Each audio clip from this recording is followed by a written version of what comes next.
Hello my friends and welcome back. Thank you very much for being with me again today.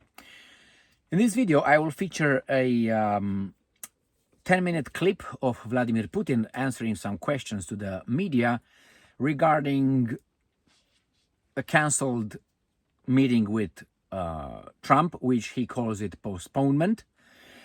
The sanctions imposed by the United States of America and the European Union almost simultaneously on Russia, the Americans on Rosneft and Lukoil, the oil giants, and the European Union on others, as well as what if the Ukrainians are allowed or will use Tomahawk missiles, what would be Russia's response? And that is, his response was very bad for the guys and gonna be staggering. That means we're gonna fuck them up. We'll see whom in this little 10-minute press, how do you call it, media event.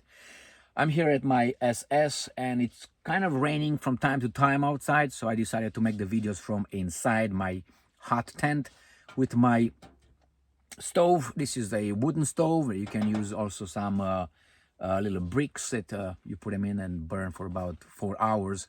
And with this pipe right here going over there, it's all good. The fire is still burning a little bit, but as I said, in and out, the rain is hitting me. So I'm not going to make it from the outside. I'm going to make it from inside. So I'm going to play this video with Putin's interview. I cannot provide a screen video. I have it right here on my tablet. So the sound is going to be good, and I'm going to try to hold it so you can see Putin. Not much to see, but I was about to say Putin talking. So let's go with this video.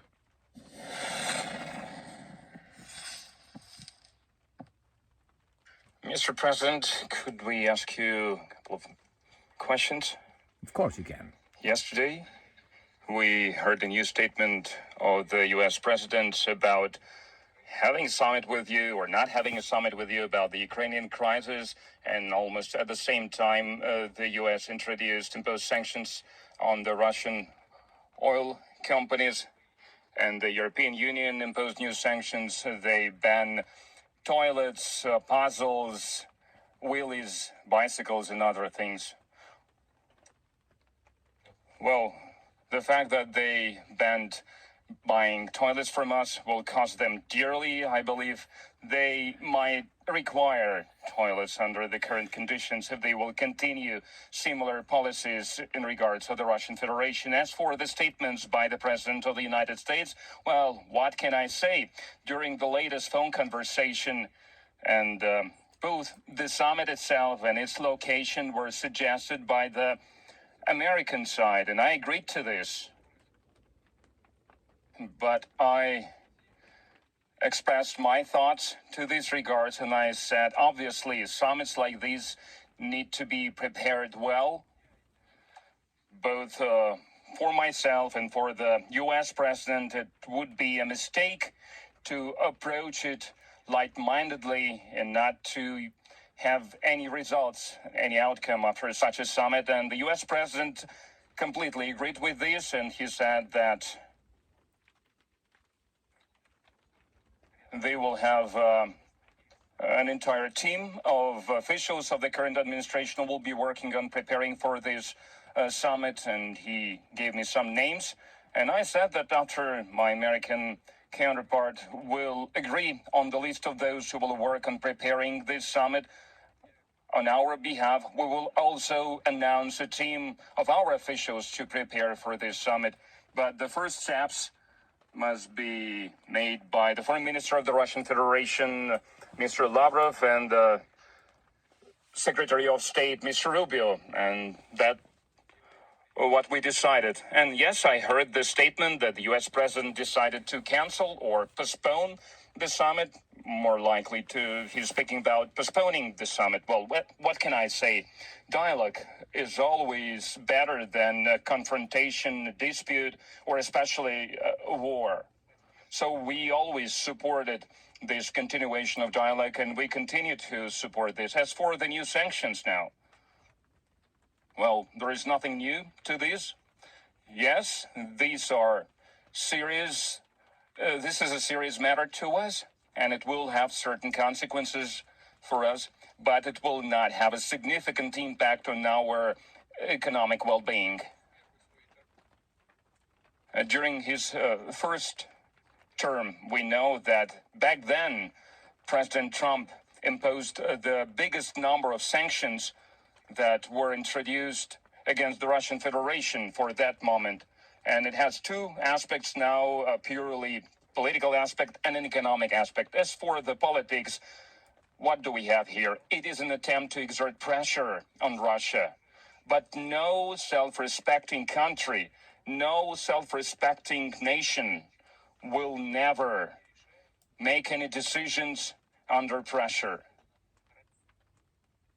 And obviously, Russia has this privilege, has this prerogative to be among this list of self-respecting countries and nations. That's one. And secondly, about the economic component of this.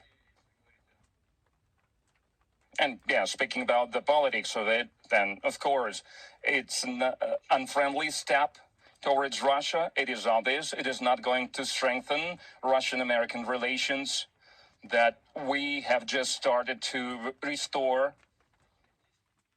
with such actions, with such steps. The U.S. administration is damaging the U.S.-Russia relations. As for the economic part of this, I will say it again, there is nothing pleasant about this, there is nothing good about this, obviously, but if we take an objective, a professional look at this part, at the economic part of the sanctions, what do we see here?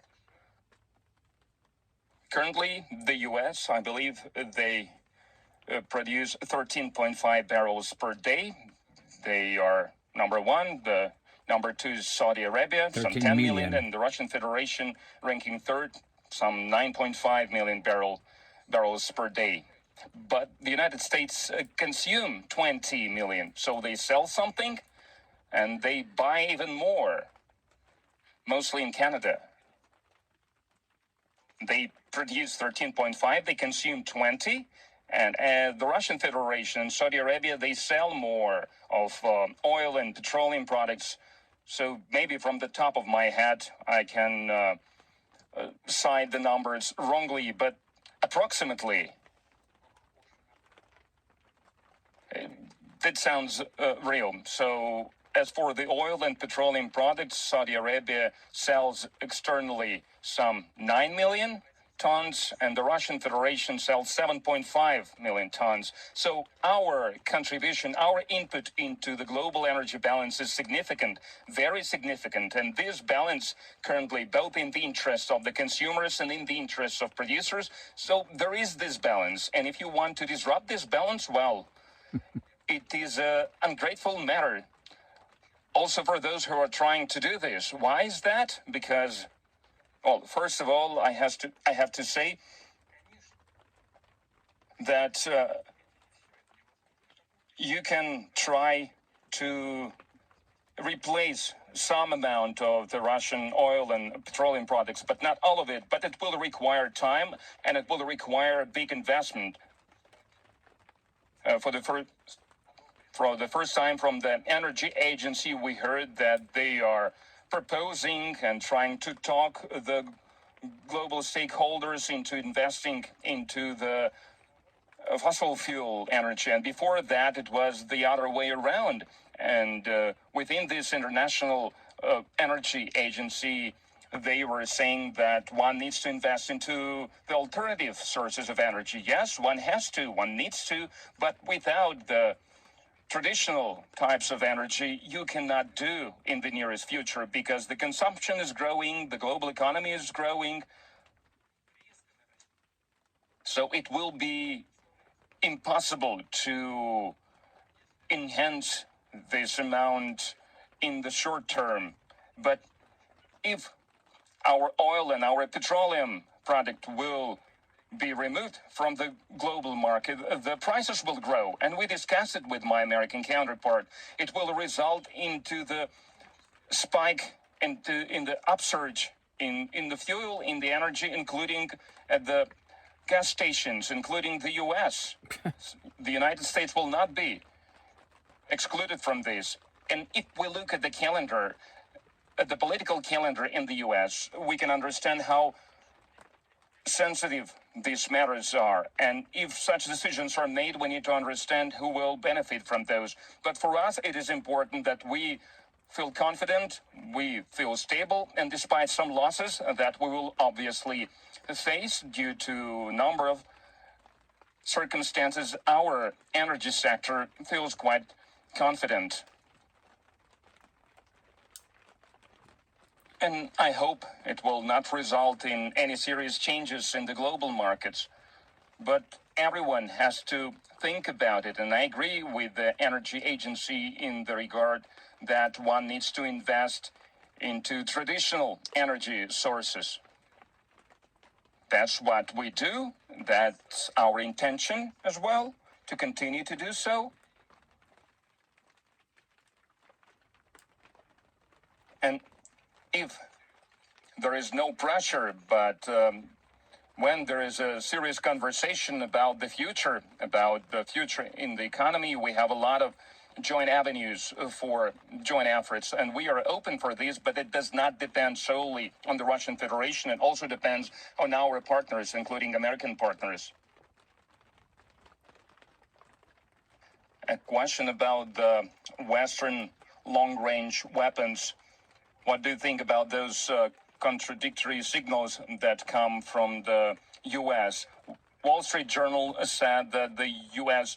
raised all the limitations on using the long-range weapons, and then President Trump said that they are not going to supply Tomahawks, and then Zelensky says that they are going to receive weapons with the range of almost 3,000 kilometers.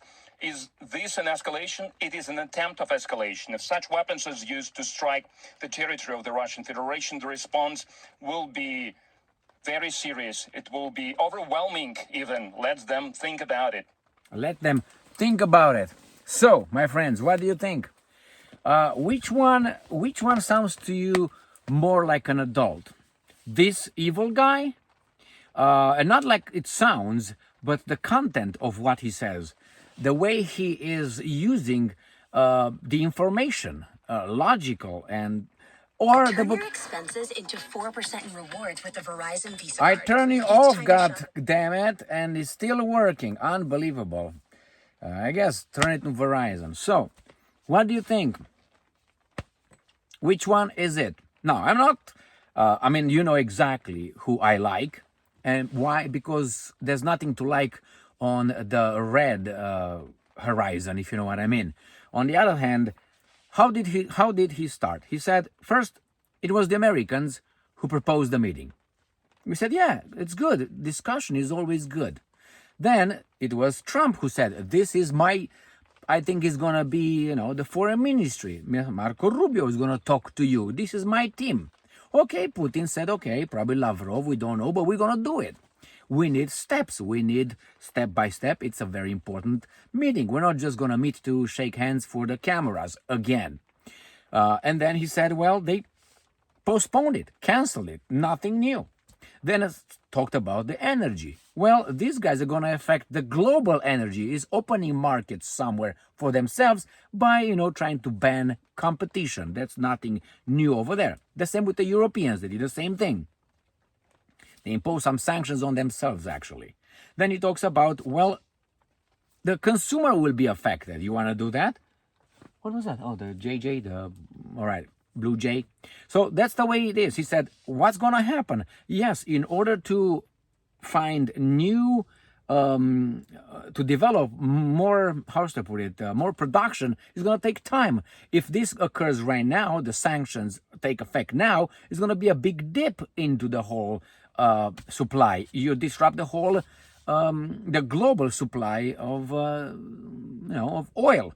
But there are some profiteers, obviously, I add, who want exactly that. Now, if Trump knew this and whomever knew that this will happen, the sanctions, those guys, if they had some investment somewhere, they became wealthier than they are, or richer, depending on the situation. You know what the difference between being rich and being wealthy is, correct? All right. So wealth is generational, like, I don't know, the Rothschilds or, the King Charles. That's generational. Whereas rich is, let's say, what's his name? Bezos from Amazon, or what's the guy, Elon Musk from, this guy as rich, not wealthy. Wealthy is generational, it's over there. And filthy rich for generations. They've been oppressing other people. Let's be a communist a little bit. So, if it's by force, yes, you oppress them. If it's by voluntary contract, well, you agreed to the contract, then go and work. All right, nothing wrong with that. An opportunity to save money, and then you become a rich guy, and your family with time will become wealthy if they have something in their heads. Then what's next?